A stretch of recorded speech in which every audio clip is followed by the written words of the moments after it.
Welcome to channel. Today, we explore story filled with unexpected twists. Please, subscribe and like to stay updated. Let's begin. Indiana summers can be all over the place.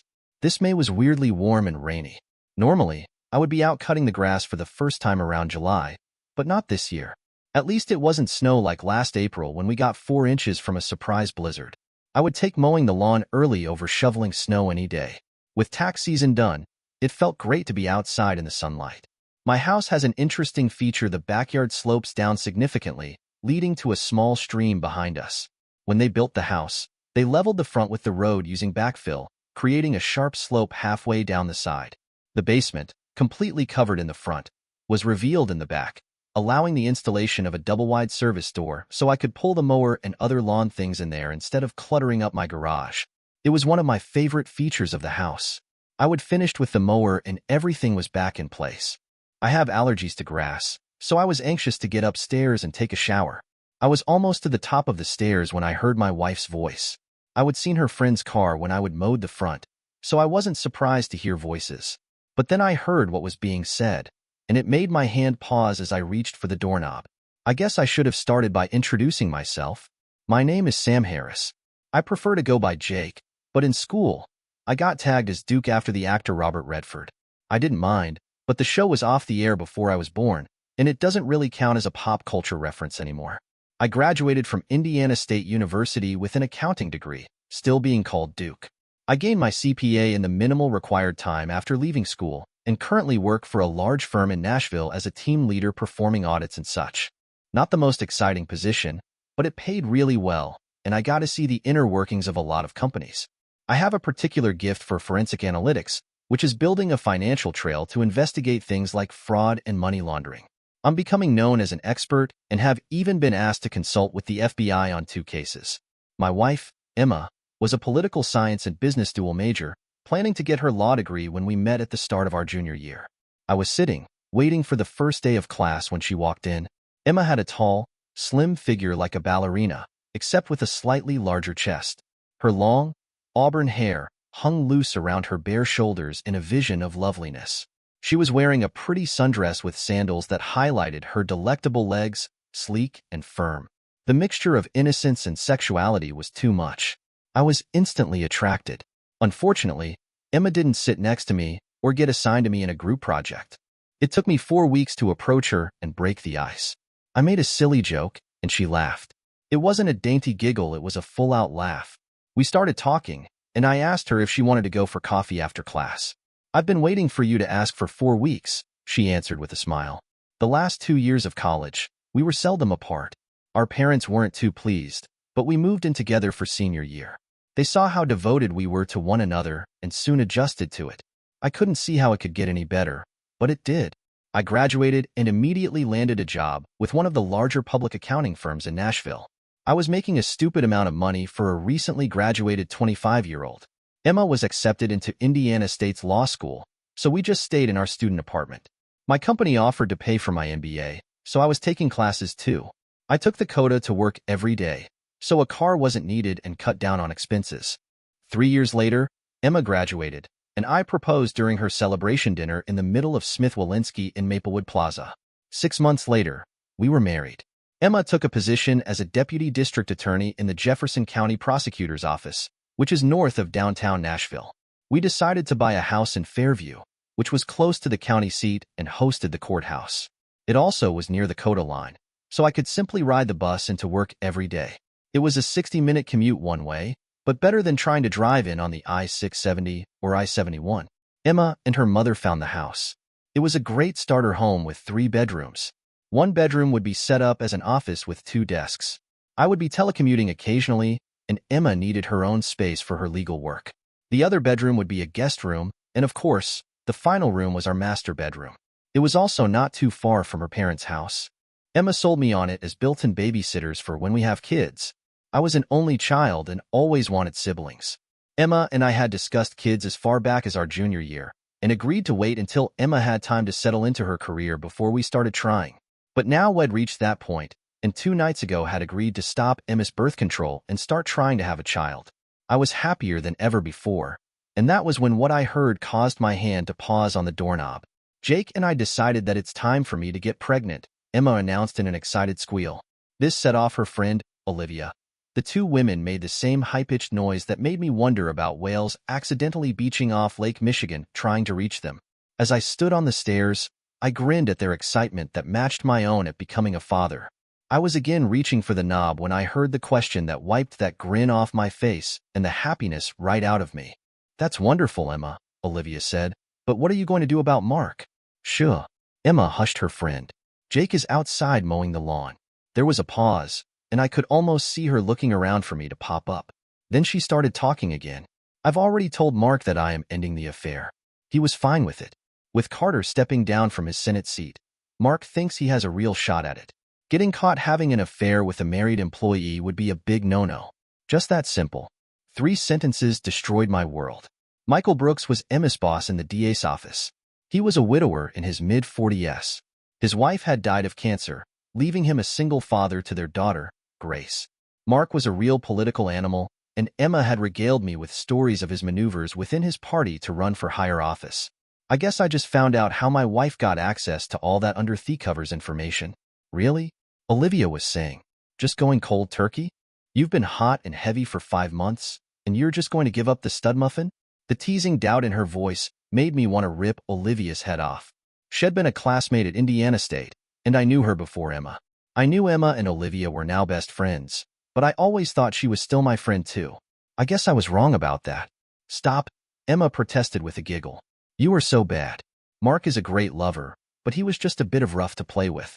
I love Jake, but Mark just took me and used me however he wanted.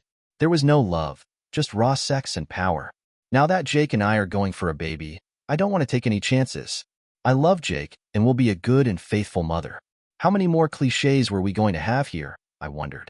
All I need to do is come home to find a strange car in the driveway and find them having sex in my bed to make it complete. I wanted to run into the room and scream. I wanted to smash up the room, but my muscles were locked in paralysis. I was so stunned I couldn't move. My heartbeat was pounding in my ears. So, cold turkey? Olivia prodded again.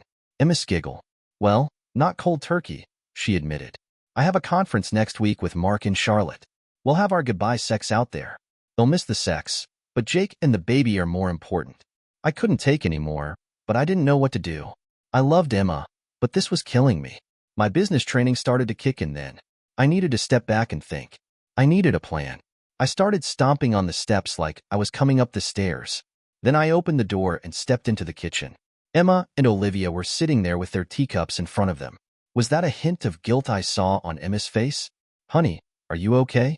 She asked in a concerned voice. I realized then that my cheeks were wet with tears. Allergies, I grunted. Going to be a bad spring. Well, you go upstairs and take a shower. Just drop those clothes outside the bathroom, and I'll wash them right away so they're not contaminating your closet. I bought you a new box of Claritin D last week. It's in the medicine cabinet. Thanks. I managed to get out as I made my way towards the stairs. I needed time to think. The next morning was a Friday, and I used the excuse of an early meeting to be up and out of the house before Emma was out of bed. I would use my allergies as a reason to go to bed early the night before because my emotions were in an uproar. As I sat on the bus, I thought again about what I would heard. On one hand, my wife was unfaithful but was ending it as purely sexual to stay with me and have my child. Some would argue that I should let it go at that and be happy that my wife was coming back to the marriage, planning to be a good wife and mother. However, there's a voice in my head that says if she did it once, what will stop her from doing it again in the future? 10 years on, with the kids in school, would she have another just sex affair? Then a divorce would have kids involved, where Emma would most likely get the kids and I would get a large alimony and support bill. As an accountant and business analyst, I had to think in terms of risk and reward. I found myself doing the same thing here. It came down to the fact my trust in my wife was completely destroyed. That just sex excuse misses what is truly important in these cases. It is the total lack of respect it shows for the partner. The cheater knows what they are doing is wrong and would hurt the other person otherwise. They would be doing it in the open, and I would have known all along. Don't get me wrong, I don't think I would have ever accepted her sleeping with Mark, but at the very least, if she had talked to me about it, some respect would have been shown. Emma's actions proved to me how much she really respected me. I worked my day, but a part of my brain was focused on what I should do. I had no evidence aside from my overheard conversation. I hadn't even noticed anything different in the last 5 months that this affair was apparently going on. A direct confrontation without evidence would be high risk with little possibility of reward. Emma would deny, Michael Brooks would deny, and getting any case through the courts would be financial suicide, as every judge, politician, and lawyer in the surrounding counties knew Anderson. I would get buried to keep his name clean. I thought about just leaving and starting over again somewhere else. It was tempting, but the house would be like an anchor around my neck. Emma couldn't afford it on her salary alone, and we barely had any equity. She would have to unload it almost immediately to stay out of foreclosure, and today's market made that highly unlikely. It would destroy my credit as well as hers. Being a CPA with a poor credit score is not a good thing when going for a new position. How can you be trusted with other people's money when you obviously can't handle your own? I needed evidence before I could do anything. I would get it, but it came from the most unlikely source. 2 days later, I was keeping it together but still had found no evidence to back up what I would heard. Her personal laptop was clean. No secret email accounts were to be found. No sexy underwear hidden in a box tucked deep in the closet. No receipts from places she had no business going to. Absolutely nothing. Then Emma called me at work to say we were invited to a party at Michael Brooks' home on Friday night. I assumed this was his big announcement of his candidacy for the U.S. Senate seat. I entertained thoughts of the big denouncement, but I still had no evidence. Damn it. We arrived just on time for the big event. Anderson had a nice-sized mansion out near Franklin, complete with a small horse farm. A large tent had been erected in the backyard for all of the guests, and as we walked in, there stood the man himself, Michael Brooks, at the head of a receiving line like he was a king. As a widower, Anderson had no wife to play hostess, but had obviously recruited his 20-year-old daughter into the role. She stood next to her father, greeting guests like she'd been born into it. When it was our turn, Anderson gave Emma a wide smile and cried out, "Emma, you made it. How wonderful." He gave my wife a chaste kiss on the cheek. Then he turned to me, "Jake, excellent to see you again. I would be lost without your wife, but I understand I will have to give her up soon when you start to expand the family." He laughed at his own joke. "Just let me have her back when you are done with her, and there will be no hard feelings." Again, the laugh. Emma actually blushed a little while. I wanted to kill this smug SOB. I got his innuendo that he obviously thought flew right over my head. Who knows what the future will bring, I said in a flat, neutral tone, not hostile but not in any way friendly, the same way I reported an audit result. Anderson actually blanched slightly, and Emma elbowed me and muttered about being rude. Anderson smoothly turned to the next guest, leaving us to his daughter. Emma was an incredibly attractive woman, but Grace Anderson was a vision. Even in my inner rage, I noticed her dark red hair and brilliant smile made me think of a young Maureen O'Hara. Where Emma looked like a busty ballerina, Grace looked like she belonged on a pin-up swimsuit calendar standing next to Kate Upton. She had the combination of good looks, healthy figure, hair, and skin that photographers dreamed of and so often had to use Photoshop to achieve. Michael Brooks had a perfect political family. He looked the perfect part of the wise statesman and family man. His loss of his wife to cancer provided the perfect wife. She was idolized, and any opponent attacking her was asking for career suicide.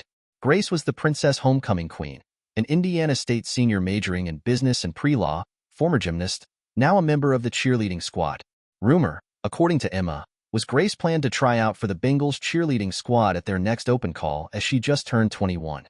With a sainted deceased wife and a smart, beautiful, photogenic daughter, the press would love him in a campaign. "Jake," Grace said in an excited tone as she gave me a big hug. This wasn't the polite party hug, it was a full-on body squeeze. Parts of her squashed against me in a most agreeable manner. "You look great. No wonder Emma has been hiding you away. You never come to any of our parties. You shouldn't work so hard, it's bad for your health." Somehow she got that all out in one breath. My mood had gone from furious to completely shocked in less than a second. I made a few polite noises about how wonderful she looked and was moving off before two things hit me. One, Grace never greeted Emma, and second, what parties? Emma didn't give me a chance to ask as she jumped in with her own greeting to the younger woman. Then we had no choice but to give way to the next guest in the line. As Emma and I wandered off to mingle, I had to wonder what Grace knew. After getting my wife a drink, I asked, what parties was Grace talking about? Emma merely smiled and snorted dismissively. She was just teasing, the little brat. Mark has team meetings and strategy sessions here sometimes. He says he thinks better with a drink in his hand, and you never know who might be in the next booth in a bar. She's been home a few times when we've met here. Don't tell anyone, but Mark let her drink at home even before she turned 21. Well, that gave me the where. The bastard was screwing my wife right here at his house under the cover of team meetings. They could even be real meetings where Emma was the last to leave, or possibly left first, and returned after everyone else had left. That would keep a team of lawyers from speculating on why Emma always stayed behind to help the boss clean up. With a dead wife and a daughter off to college, he had no need to find a discreet hotel room, hence no records of their meeting. So, Grace attends your team meetings? I asked. Emma waved the question off. No, she's been home a few times when classes were canceled. She is just teasing her father about having parties during working hours. She tugged on my arm. Come on, love, buy your bride a drink. For the next hour, Emma was never more than a foot away from me. We talked to a number of her coworkers, and a few brought up our plans to have a child and how sorry they would be to lose Emma for a time, but how excited they were for Emma and me. Frankly, I found it a bit awkward. Why did all these people know our plans? After an hour, Michael Brooks called for everyone's attention. His daughter stood smiling by his side. He started off thanking everyone for coming and then launched into his big campaign announcement. Everyone expected it, but acted excited anyway. I noticed the publisher of the local paper with one of his reporters nearby taking notes. I am sure it will make a big spread in tomorrow's paper. I won't bore you with the rest of the details from the party. It would have been a pleasant time if my heart wasn't shattered with my brain on overdrive, thinking how to prove any of it. It was about 90 minutes after the grand announcement that Victoria Hayes, the first assistant district attorney, came by and said Mark wanted to meet with his staff. Where Mark was an elected official, Margaret was the senior person that actually ran the office. DAs could come and go every 4 years, but Margaret was a permanent fixture, a very tough lady, but also highly respected for honesty and integrity in the legal community. The older female lawyer was most of the reason Emma took the position. I rather liked her. Margaret was married for over 30 years to an electrician who supported her through college and now owned a nice-sized electrical contracting company. The two were devoted to each other. I always thought they were the model for Emma and me. Sorry to steal your wife away, Duke, Margaret offered. Mark wants to discuss the organization of the office once he is off campaigning. A moment later, they were both gone. I wandered away from a small cluster of other spouses that had been left behind for the meeting and made my way over to the other side of the large pool opposite the patio where the party was occurring. There was a wicker chair swing hanging from chains. It was somewhat in the shadows, so people would be able to see me if they looked, but I wouldn't be obvious. In other words, it was a perfect place for me to try to gather my thoughts. I had been sitting down for less than 5 minutes when a voice intruded into my solitude. So here is where you were hiding, a voice purred. I looked up just as Grace slid into the wicker swing next to me. She settled and so she was seated facing slightly towards me.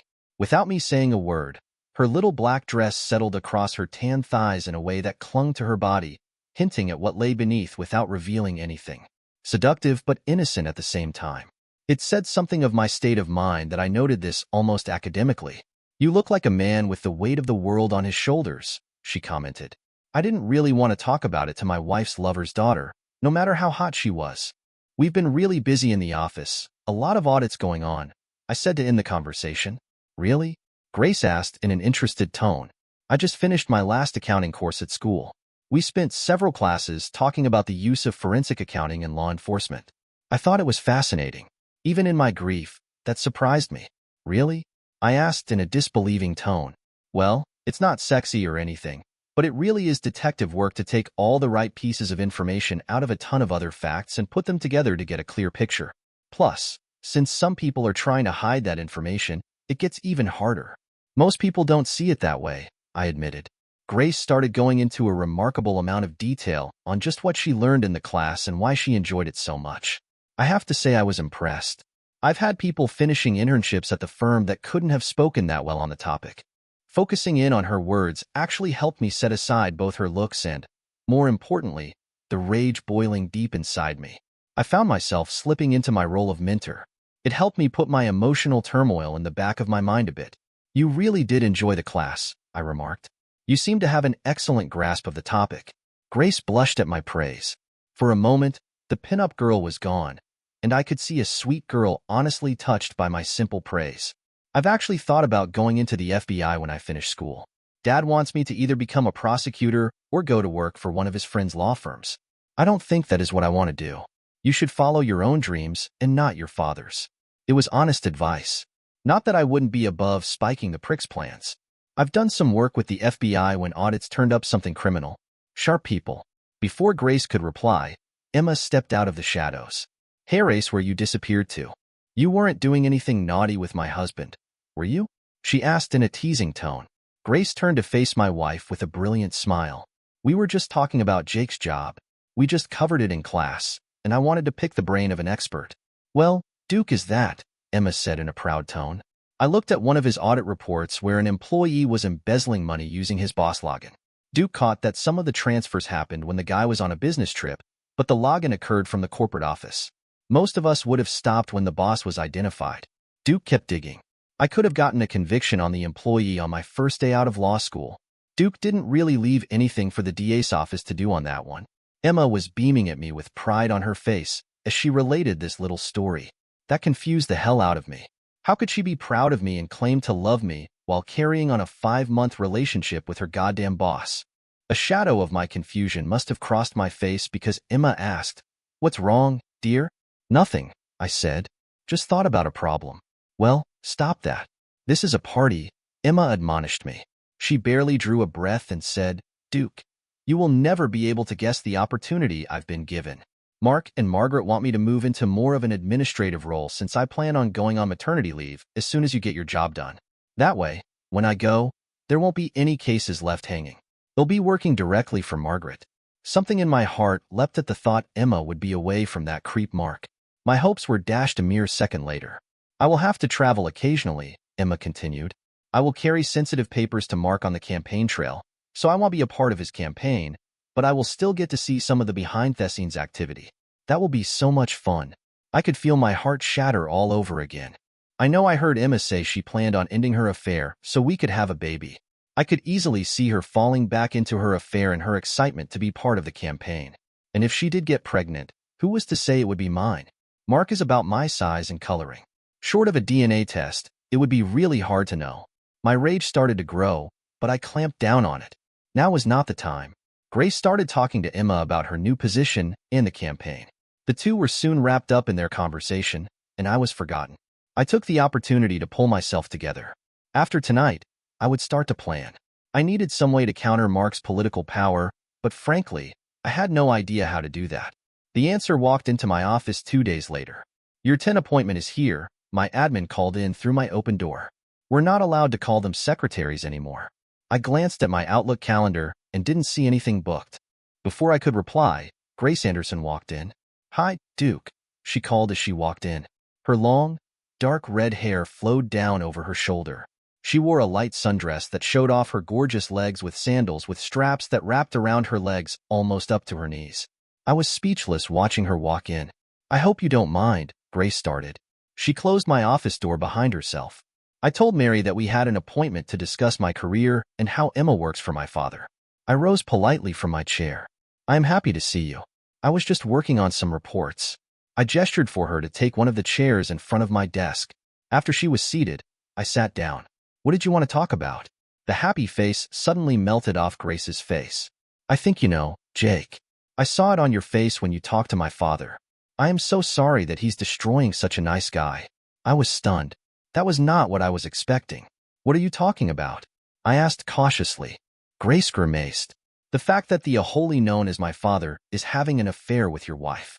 I slumped back in my chair at having it thrown out so bluntly. "Did you just find out?" Grace asked gently. I nodded. "I am sorry. How and when did you find out?" I asked.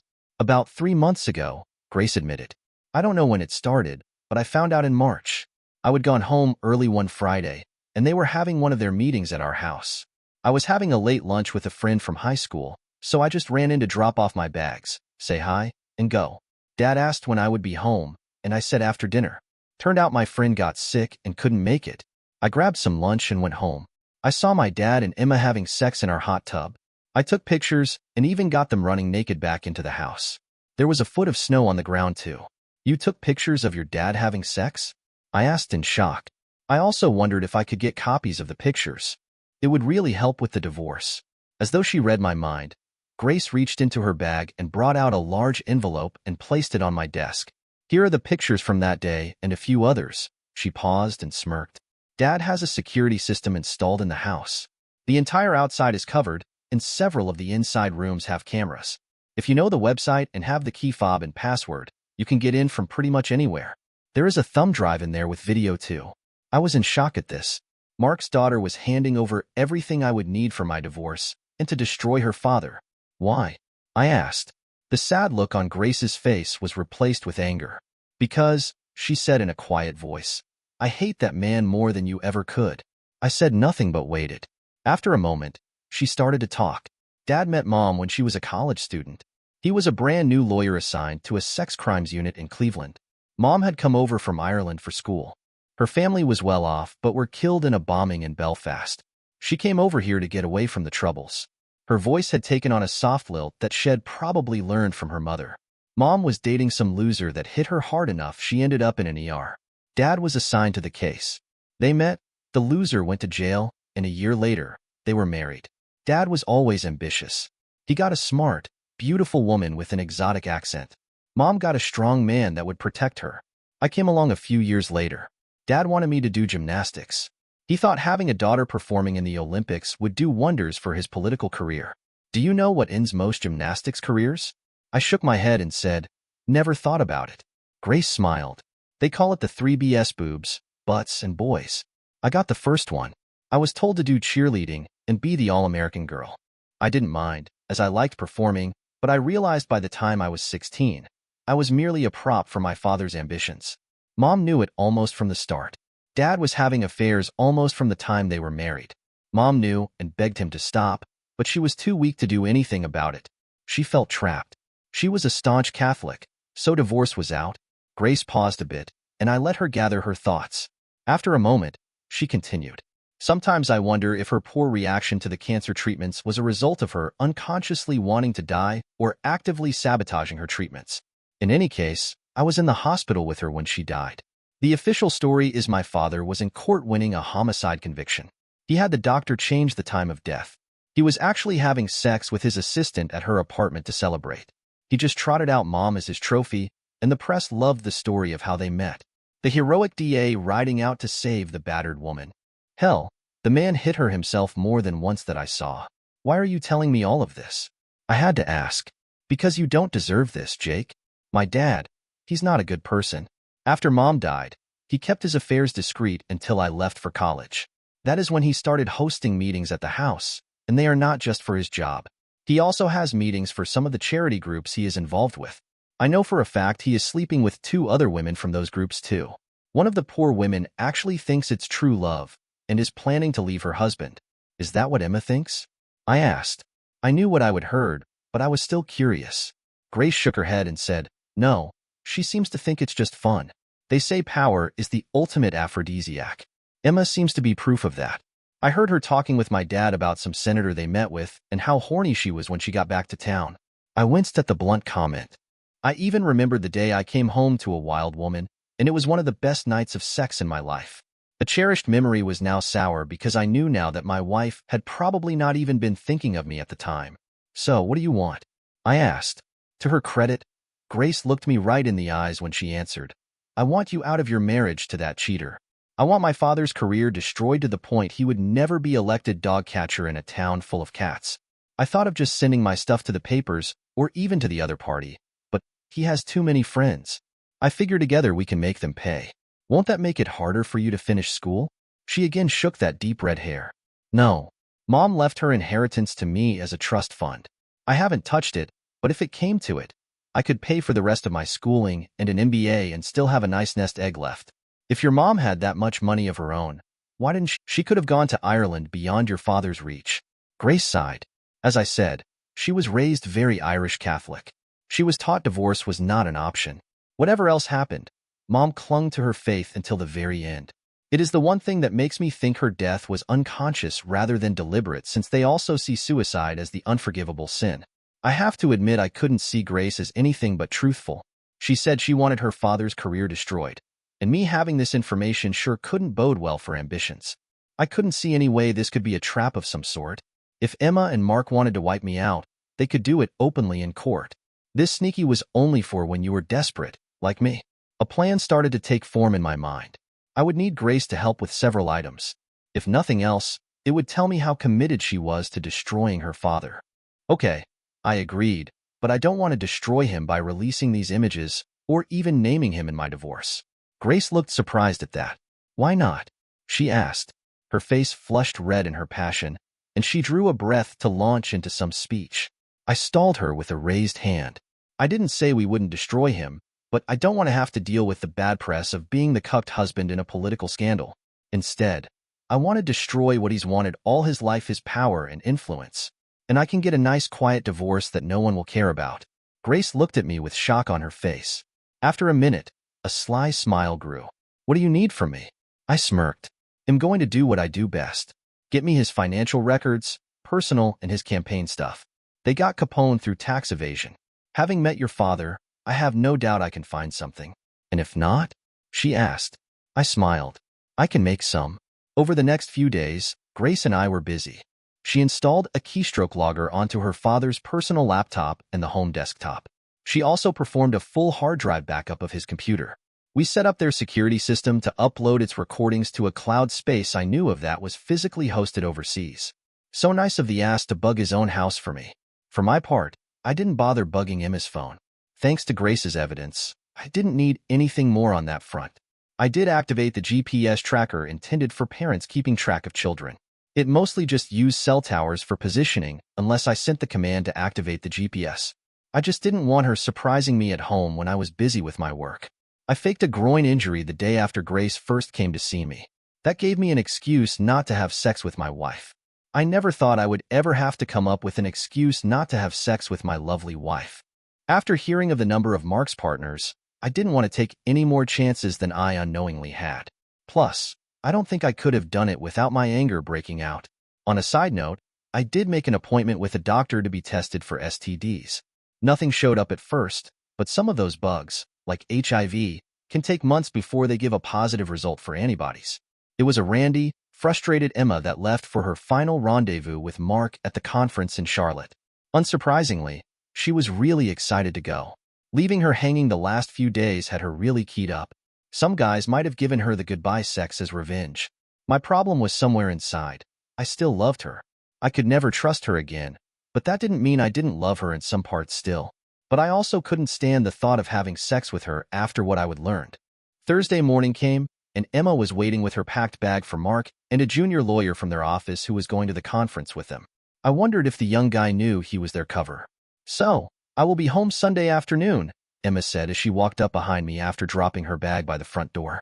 I was sitting at the table with my back to her, sipping my coffee. She wrapped her arms around me and leaned down so her lips were right next to my ear. Hopefully, you're feeling better, and we can get started on the little one, she whispered. Her tone meant to raise a dead man and her smell taking me back to more innocent days. I wanted to cry right there, but I managed to hold it together. I'll keep at it so I am all healed up, I assured her. I patted her arm and kissed her forehead. She moaned. I wish I didn't have to go to this. It would be so much better to just stay home with you and be naked all weekend. You can always tell Anderson that something more important came up, I said. It just slipped out, and by the way she looked at me, Shed heard something in my tone. What is your problem with Mark? She asked in a startled voice. First, you were rude at the party, and now you sounded like you hate the man. I forced myself to calm and shrug. Honestly, I've seen too many hotshots like Anderson who think he's untouchable and power incarnate. They're big fish in little ponds. They sell the illusion of power and get people to buy it, like that mayor in South Carolina last year. Big powerful guy embezzling from the city while sleeping with 3 married women. Now he's doing 10 years in the federal pen, and they are all divorced and publicly humiliated. I get the same vibe off Anderson. If he gets to Washington, he'll be banging clueless interns in a week, but eventually, the wheels will come off on his ride, and his crap will splatter over everyone around him when it does. Emma was looking at me in shock. Shed heard me rant about the scumbags before, but I would never linked Anderson to it before. I probably should have kept my mouth shut, but it felt good to let it out. And while the marriage was over, I also felt it was fair to give Emma a fair warning. I still loved her, even if I would never trust her again. Jake, that's a horrible thing to say about Mark, Emma protested. He's a good man who's done a lot for the people of this county. He's not like that. I heard an almost pleading tone in her denial. In timing that couldn't be planned, we heard the sound of a car horn come from outside the house. Mark had arrived. Emma let out a frustrated sigh. She gave me a little glare that quickly faded into a mixture of regret and what almost looked like fear. "I will be home in 4 days," Emma said in a conciliatory tone. "We can talk about this then. But be ready, love. We have a baby to start on." Then she wrapped her arms around me for a passionate kiss. A kiss I returned just as fervently. "Have a good week," she breathed out. "I love you. I love you too," I responded. She grabbed up her bag and opened the front door. "Bye, dear," she called over her shoulder. "Goodbye, Emma," I said, then I shut the door. 30 minutes later, I left to catch the bus to the city. Grace and I had an appointment with the FBI. Turned out I had no need to manufacture any evidence. I would put Michael Brooks' embezzlement skills at moderately clever. Grace and I met in her off-campus apartment to review the documents Shed pulled off his computer. Fairly standard techniques on the whole. I estimated he had about $2.2 million stashed in an offshore account. At least that is how much he funneled to it. But I can't be sure it's still there because those records were not included. Most of that money came from a variety of small contributors that would not trigger IRS types. But why were out-of-state people donating to a county DA campaign? I managed to trace several of them to people with ties to defendants where the case was dismissed or a plea bargain was accepted with unusually light sentences. It was Grace that found the biggest bombshell. The bombshell found a bombshell. Turns out she was not an only child. Anderson knocked up 2 other women along the way. One was born 3 years prior to his wife's death. The mother was one of his staffers at the time.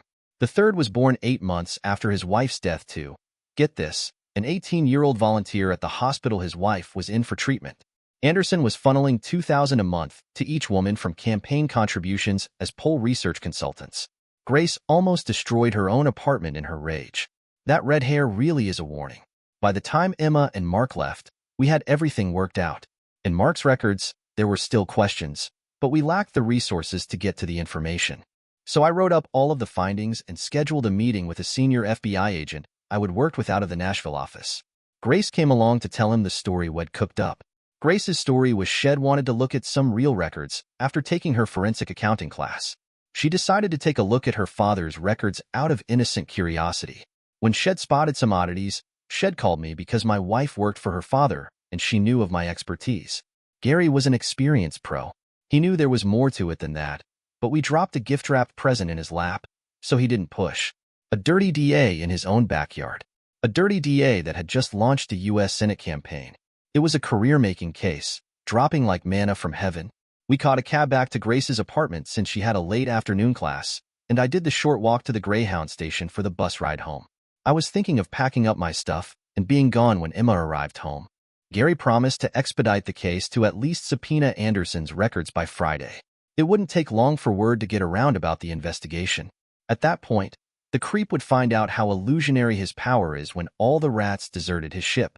Emma called me while I was on the bus heading home. She said she called early because they were going out to some big dinner, and it would be really late before she got back to her room. I had no doubts that she, in fact, had no plans to ever be in her room tonight. I made a few vague remarks saying that was fine. She picked up on my distracted tone and asked what the matter was. "I just had a meeting with some FBI agents on a case," I answered. "I am on the bus. Plus, the investigation is still underway, so I can't talk about it." All of which was perfectly true. "Sounds like it really got to you," Emma said, her tone concerned. "Yeah, well, this one is going to be ugly. It will probably make national news when the full story leaks out." "Really?" Emma asked, sounding a bit intrigued. "Can't you give me a little hint?" I couldn't help it. Crooked politician, bribes, money laundering, sex, marital infidelity, kids involved. Your typical summer novel crap. "Anyone I know?" she asked. "I've said too much already. The Bureau would have my hide if I say anything else." "Oh, you're no fun," Emma pouted. "Don't worry, love. Your secret is safe with me." We said our goodbyes, and she was gone. When I walked into the house, it all just hit me. My marriage was over. Dating and married. We'd been together for 11 years. I never expected to be single again, but now I was looking at just that. In the end, I just sat on the couch and waited. As the sun went down, I just sat watching. I felt like I was watching my life sinking down over the horizon. I just watched. It was many hours after it had gone down before I moved again. It was noon on Sunday before I emerged from my bout of self-pity. I'm not saying I didn't deserve to indulge some, but I knew I needed to shake it off. Ironically, I was mowing the lawn again when I saw a Mercedes convertible pull into my driveway. I brought the mower to a stop while I watched Grace emerge. The first thing I saw was her long, pale legs swing out of the driver's side. She was again wearing sandals with the thin cords wrapped halfway up her calf. They always made me think of the ancient Greeks. As she stepped out, I could see her sculpted legs flex in a way that spoke of strength underneath her firm flesh. Going with the Greek trend, she was wearing a pure white toga-like dress that stopped at mid-thigh but with 2 inches of lace at the bottom, allowing a few teasing peeks of her upper thighs. The dress was a light, silky material that hugged her curves and tended towards the translucent. Her arms were bare of anything save the light freckles that dotted her skin about her upper arms and shoulders. The dress only went over the one shoulder, leaving the other bare. Her long red hair hung down in waves over those same shoulders. However, it was her gray-green eyes and that smile that captured my attention as she approached me. I killed the engine and greeted her. "Well, you look better than I would expected," Grace said. "I half expected to have to pull you out of a bottle or down off a ledge." I snorted. I would had many thoughts last night towards both options. "Needed to be done," I said. "Plus, it keeps me distracted." "Not meeting with a lawyer?" she asked. I shrugged. "I did that Friday before they even left. Papers will be ready Monday. I arranged to take an audit at a customer in Denver and leave Tuesday. Normally, travel on this type of assignment is for 3 days, and then I work everything remotely until I do my report out. This one, I will be staying there the whole 4 weeks." I shrugged. "It's the coward's way out, I guess, but I don't want to be here when the whole mess melts down." I could see the agreement on Grace's face. She knew this would put some focus on her too, as the idiot's daughter. "Well, I'm glad you were thinking ahead," the redhead said. "But I've learned that's something you're good at." There was that smile again. "Now, I can play too." "Okay, so here's my plan," Grace announced. "I'm going to help you finish up with your work here, and then you are coming to my place. We are going to have fun, and you can even ogle me to your heart's content. I have a bathing suit that you're just going to love." That last part was said in a voice that would have raised a dead man. I tried to rally. "Grace, I am still married," I protested, "and I don't think I'll be ready to jump into anything for a while." "You need to let off some steam before you explode," the sexy redhead insisted. "Besides, you know the old saying, what's good for the goose is good for the gander." The look she gave me was playful, wicked, and sincere all at the same time. I couldn't help but to laugh. In one of those bizarre coincidences that prove that the truth is stranger than fiction, we ran into Olivia of all people after I would finished up my yard work. I cleaned up, and we went out for a late lunch to a nice restaurant. I wasn't really up for trying for any revenge sex, but it was nice to get out of the house, and going out with someone as nice as Grace, and who looked like Grace did, would never be a hardship. When I pulled up, I noticed a certain car parked a bit closer to the restaurant. It was Olivia's.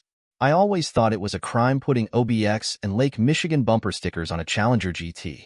I almost told Grace to turn around and we'd find another place, but I didn't. Instead, I did something that was totally out of character for me. It was all on a whim after all of my careful planning. Something in me just snapped seeing Olivia's car parked in that lot. I casually wrapped my arm around the beautiful redhead and ushered her into the restaurant without another word. I tipped the host to place us at a certain table. It was somewhat obscured, but was in plain sight when returning from the bathrooms.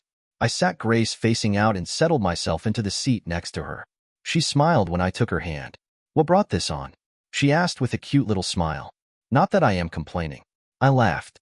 "Remember me telling you about how I found out about my cheating wife? Her friend Olivia? Well, her car is parked right outside." Grace let loose a throaty laugh. "So, I get to be the other woman? Oh, I can live with that." She leaned forward and placed an incredibly soft kiss on my lips. It wasn't a deep, passionate kiss, but rather one that hinted and promised so much more to come a lover's kiss. Our meals had arrived, and I was honestly enjoying myself. The subterfuge was mostly forgotten as I enjoyed Grace's company. Her sharp sense of humor killed me. I would never heard someone make accounting sound so dirty before. I just happened to glance over and noticed Olivia walking past us. I pointed it out to Grace. "Oh, goody," she giggled. "I've been so waiting to do this." With that, she leaned forward to kiss me. I was so lost in the sensations that I was surprised when I heard Olivia yelling at me. "Jake, what the hell are you doing?" She was screaming at me. Who is this? Running around on your wife while she is out of town? I thought better of you. I have no doubt the whole restaurant heard her. I released Grace and turned to look at my old friend. What is your problem, Jess? It's just a bit of carefree sex before Emma and I settle down and have a kid. And can you keep it down? People are trying to eat. Olivia gaped at me like I would smacked her with a dead fish. What? She started. Oh, come on now, Jess. Emma is doing the same thing. I'm sure she's off having sex with her boss right now. She has been for months, so I reckoned it was only fair for me to have the boss daughter. I think Olivia almost had a heart attack right there. I felt Grace start to giggle, so I gave her a little squeeze to keep her quiet. Of course, I sort of forgot where my hand was, so her giggle turned more into a groan of pleasure. You know about that? Olivia stuttered out. Nope, but thanks for the confirmation, I answered. Olivia paled at that. Go away, Olivia, I said. She turned and fled the table. We heard a commotion a few minutes later that was Olivia leaving the restaurant. Well, that was fun while it lasted, Grace said with a little laugh. I really wanted her to be in there longer. Her smile caused me to blush. You know she is probably on the phone to your wife right now, she added. Probably, I agreed. I give it 5 minutes before my phone goes off. However, it is 5 hours to get home from Charlotte. If she leaves right now, that gives us time for dessert and still gives me enough time to get home and pack. Sorry I won't get to see you in that bikini like you promised. Grace laughed again. Oh, I think we can do a rain check for that. She reached over to grab me by the shirt and pull me closer. You know, my semester ends in a week and a half, she murmured into my ear. I've always wanted to see Denver. I would barely grasp her words when she kissed me again. Yes, well, the crap truly hit the fan. Emma started calling me 10 minutes after Olivia left the restaurant. I listened to a few of her messages, and she was furious for cheating on her. That almost caused me to laugh. After an hour of her messages and texts, I blocked her number. I knew eventually she would just call from another phone, but she was driving back from Charlotte, so it wasn't like she could just ask to borrow someone else's on the interstate. I went home and packed up all of my personal items, not just the stuff for my trip to Denver. I had the time. Within 4 hours of the encounter with Olivia, I was driving away from my house for what was probably the last time.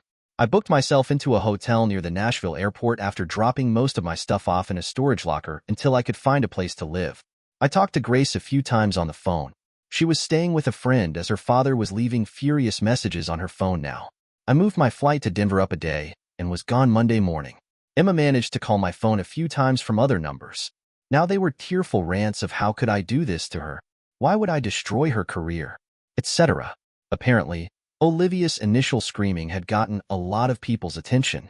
Someone then posted a fairly accurate account on their blog and identified Grace and me as the players.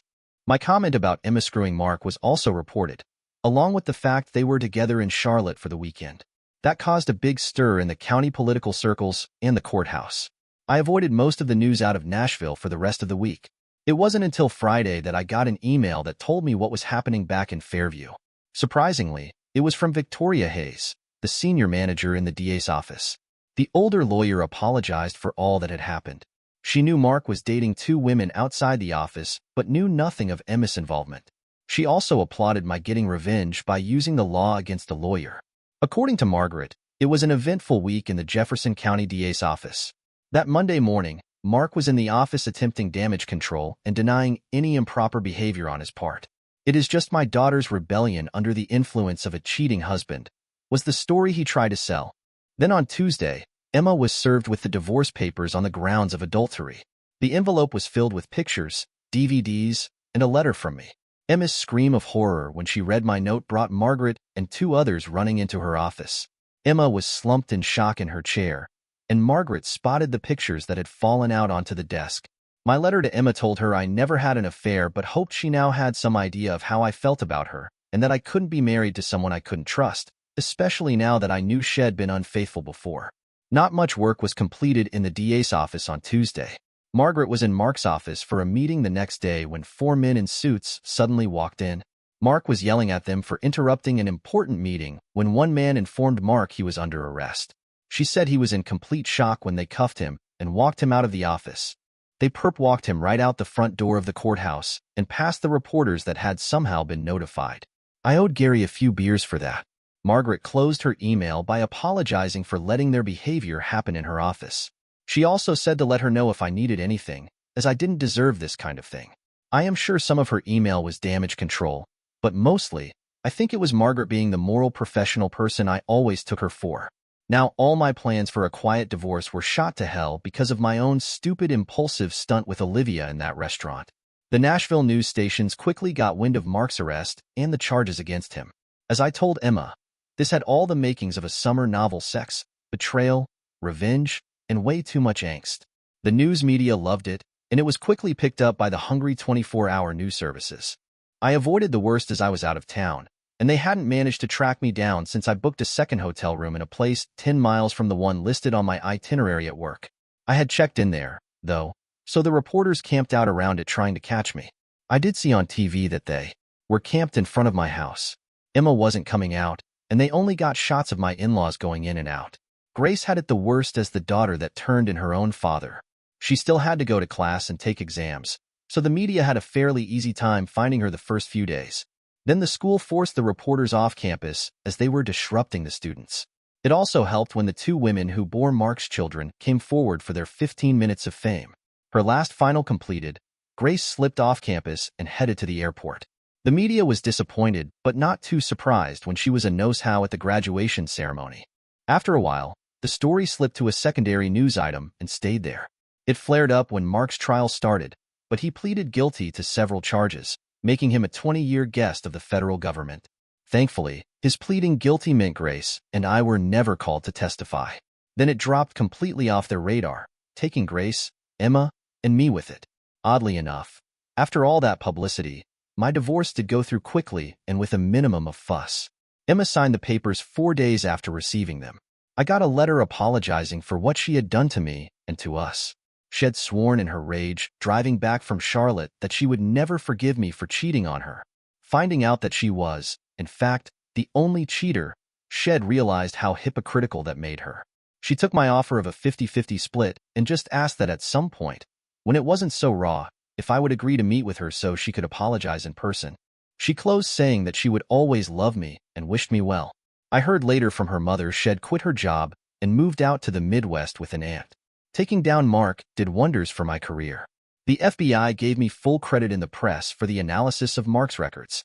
Since I was hiding from that same press, I was even more thorough on the Denver job and found not just the embezzler they were looking for, but a second that they didn't have any indication of at the time.